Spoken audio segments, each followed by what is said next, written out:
Vincent. Following that, we have running back Dwayne McBride and cornerback Starling Thomas. Really proud of this football team, just their character, their leadership, their perseverance to continue week in, week out, to get up and just practice and play to a standard. We had 21 seniors play their last home game in Birmingham, and just the leadership of this class, like I said, the perseverance and the character. And you go back to this football game, and I think it speaks volumes, and it really stood out in this game. You come out, we have a big turnover early. Defense creates a big turnover.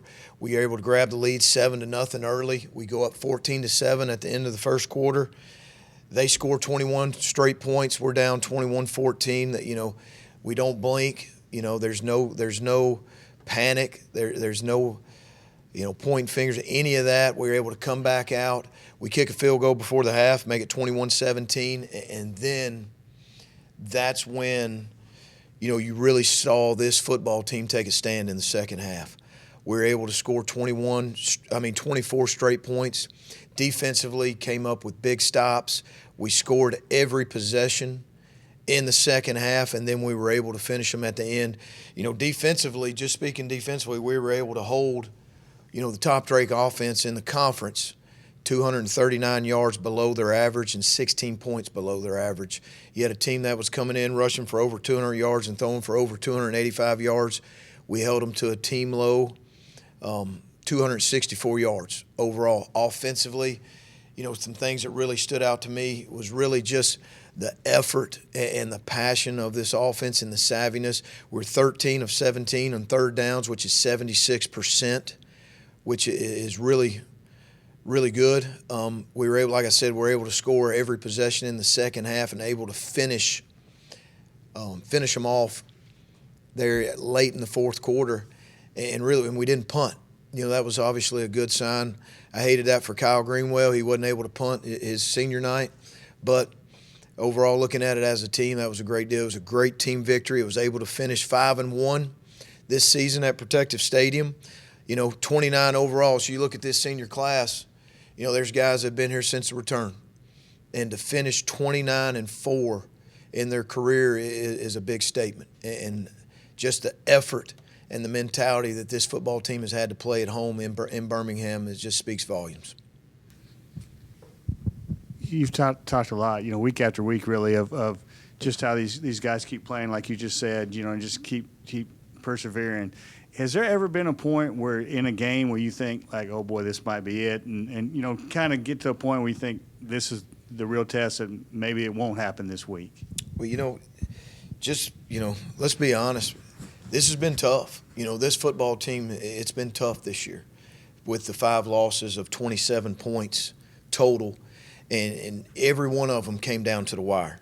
Every loss came down to the end, and we had opportunities to either win the game or tie the game, and that's tough. And it challenges your character, it challenges your mentality, and that's something that this football team has never strayed from. And I cannot speak enough about that because it's easy to get negative. It's easy to point fingers. It's easy to pull apart. And this football team has never strayed. We've never doubted. We've never questioned. We've never gotten negative. We've never not stood on the foundation and the culture that built this program. And that's not easy today in today's society. And I think it speaks volumes of this staff, and it speaks volumes of the leadership and the character, and I continue to say the perseverance of this football team. And that's one of the things I'm most proud of this group. Really good rushing game, 2 100-yard rushers, but you didn't have your anchor on the offensive line. Just talk about Brady Wilson and kind of what he was able to do in this game and how he played. With losing Will Reichert in the second quarter against UTSA and Brady Wilson coming in that game and leading us, really helping lead us into overtime, into double overtime, and then Brady's able to get all the reps at center. And Brady Wilson, he's a winner. He's a warrior. He's tough. He was ready for that moment. I thought he came in and he played excellent. Obviously there's things he needs to clean up, but for his first start at center in that kind of game and what it meant to this football team in this senior class, he rose up for his team, and I thought he played at a high level for his first start. Did a great job in pass protection, did a great job in our IDs, in our run game, and he really did a good job just getting movement and being physical at the line of scrimmage. Hey, Coach, with going down to LSU this upcoming weekend, I was curious if you've already showed or plan to show your team anything from that 2000 game when UAB went down there and beat them, just to kind of prove the fact that although the odds might be stacked against you, that this program has been there and done it before. Yeah, that's something that we've talked about as a staff. We've got former players, that are connected to this program that were on that team that are excited, and so we have talked about it. We haven't made any definite plans with that yet, but we realize that we're going into Tiger Stadium at a night game. They're ranked 6th in the country. They're going to probably play for the SEC championship, and this is a game that our players, this football team, we're not going to back down. This football team's excited to go into Death Valley on a Saturday night and to play a nationally ranked 6 team that's going to play for the SEC championship. So this football team will be excited about this challenge and this opportunity. In the second half the other day against North Texas, how much defensively was it adjustments in the second half, and how much was it just guys just deciding, hey, we're going to make this happen? Because it seemed like they moved the ball pretty well in the first half, but not in the second half. I think if you go back and you look in the first half, they made some big plays. They hit some shots over our head. They made some big plays. And I think what it really came down to in the second half, it came down to the mentality and toughness of this football team, without a doubt. Our effort and our mentality was at a very high level, and it was just like this football team and this senior class were just not going to be denied. You go back and you look at it, defensively, in the second half, we just had some big stops, and then offensively, we were able to go on some long drives and eat up the clock. We had over 37 minutes time of possession, and I thought we really fit off each other well as a football team, where defensively we were going out and getting a stop, and then we'd have a 6-minute drive and we'd score. Defensively, we came out, got a stop, then we'd have a 7-minute drive and score. Then we'd come out and we got that big 3rd and 2 stop, then that big fourth and 1 stop, and then we were able to drive down and score a touchdown. I just felt like the team really came together. They played for each other as we have all year, but our effort and our determination and our will just wasn't going to be denied in that game. How do you game plan for a guy like Perkins on LSU's defense, number 40, just having a great season as a true freshman? How do you prepare for him, considering there is not a lot of film on him besides what's been seen this season? After just 12 or 14 hours of film yesterday and late last night, he's a guy that really stood out. And Perkins, you sit there and you watch him and you watch all the things that he does, whether he's rushing the passer, whether he's spying the quarterback, whether he's playing coverage. This is without a doubt the best true freshman I've seen in my career, without a doubt. He's explosive, he's powerful, he can play with speed and power, and he plays with a lot of savviness. So this kid, I shouldn't say kid, this young man is the best true freshman I've seen in my career. What is the biggest challenge for you guys, you think, going to play there, just both in the game and outside the game? I think the biggest challenge for us is just it's going to be the atmosphere and the crowd noise. Anytime you go into an environment like this, for instance, Georgia last year, the noise, the crowd noise, especially in Death Valley at 8 o'clock, a night game, it's going to be our communication. It's going to be just the atmosphere and the noise that we're just going to have to settle in. It goes back to Texas A&M in 2018. Similar atmosphere, a night game, over 100,000. So I think at the end of the day, this team has been in those games, and the key is just to be able to put ourselves in that atmosphere. And at the end of the day, it's football. It's football. They've got 11 guys. We've got 11 guys.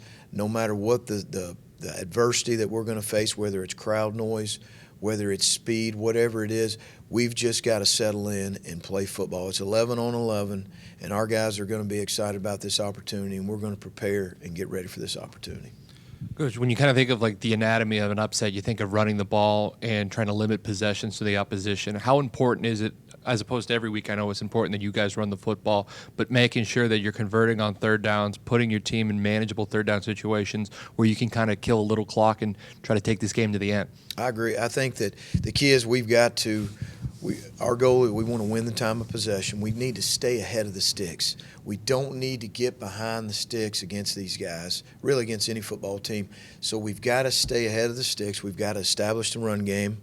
We've got to be great on third downs, and when we get in the red zone, we've got to score touchdowns, without a doubt. And we've got to have great ball securities. We can't give this football team as good and as talented as they are, we cannot give these guys extra possessions. Two more. They're kind of notorious or famous for, when you pull in there, they're already there and they're already loud. What's you've been around this long time. What's the craziest atmosphere you've ever pulled into? When the bus pulls in, type thing. I think the craziest atmosphere I've been a part of here, and really in my career, was Texas A&M. And when you pulled up, there were just, thousands and thousands of fans everywhere. And when you went into Texas A&M and they had, you go into warm-ups and there's 50, 60,000 people already in the stands cheering and being extremely loud. And that's an atmosphere that I believe that our team and that feeds off of. We're excited about that atmosphere. We embrace being in that atmosphere. And at the end of the day, if you want to play in the NFL, this is going to be an NFL atmosphere this Saturday night, and this is what our kids are excited about. And we embrace going in these opportunities. We've just got to be prepared and be able to execute and communicate in this atmosphere. Last one for me, Coach. Appreciate you taking the questions. Just in your study of Jaden Daniels, how important is it to try to keep him in the pocket and not letting him break that contain where he's so dangerous outside the tackle box? I think it's critical. I think Daniels is an electric quarterback. He's an experienced quarterback. He's a 4-year starter. He was a 3-year starter at Arizona State. Now he's starting and having a great year at LSU. He's kind of led them to all their big wins this year, and their 6th ranking and an opportunity to play in the SEC championship if they finish out next week against Texas A&M. I think he's electric. He's accurate. He can make all the throws. He can beat you with his arm, and he can beat you with his legs, and he's also an experienced veteran. So it's going to be a big challenge for our defense, just like it is every week, but obviously this is going to be on a bigger stage, and this is a challenge our defense is looking forward to. Thanks, Coach. Thank you. All right, we'll move Starling Thomas up to the podium. Starling has 12 pass breakups this season. He's been with the team since 2018. So with that, questions for Starling. Morning.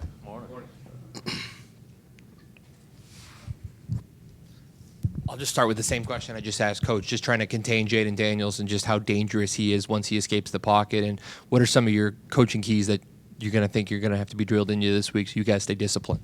For the DBs, I know we got to maintain on the scramble gel, plastering our guys, because if we come out trying to stop the run, he can hit us over the top. So everybody just got to stay disciplined and do us inside the scheme and make sure we play as a team.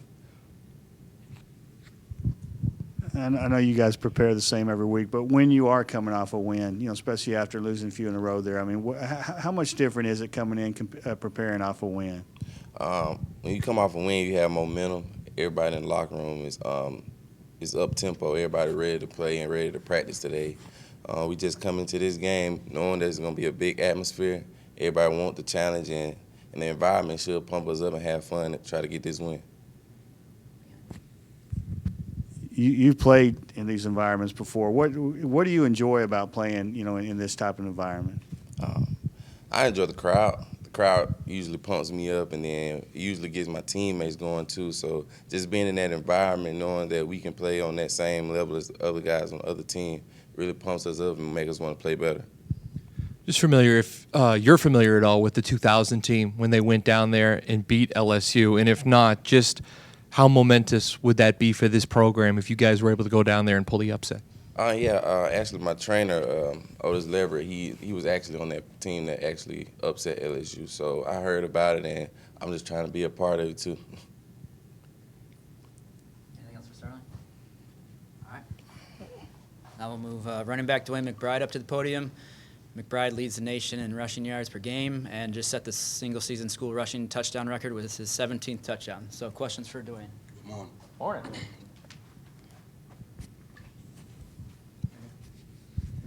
I guess when you hear week after week that you're leading the nation in rushing, I mean, kind of describe what this season's been like for you, and when you hear that type of stuff, how does it make you feel? I mean, it feel good, but like, we got to keep coming to work, getting better. Like, I shout out to my offensive linemen, them boys come working every day. Like, just keep pushing, trying to get better, and attack every game the same. When we hear the term SEC speed a lot, I was wondering from the running back, does that change your mindset when you hit a hole or when you go into a game, or do you just take the same approach regardless of who you're playing each and every week? Yes, sir. I take the same approach no matter who it is. We've seen you spin, we've seen you flip, we've seen you run through guys. What's your favorite part about running the ball? Running through somebody's face. He's told me a couple of times he doesn't like to get tackled. So. How much has it helped you, especially physically this year, to have Skull there, that you kind of split up the carries and and also just the responsibility? I mean, has it helped you a lot, kind of get through a season with a Skull there? Oh yeah, yes sir. It help out a lot when you got that 1-2 punch. Like Jermaine Brown, he can run that thing just like me. He got hard, he got everything. He come to work hard. He even pushed me more. That boy a beast.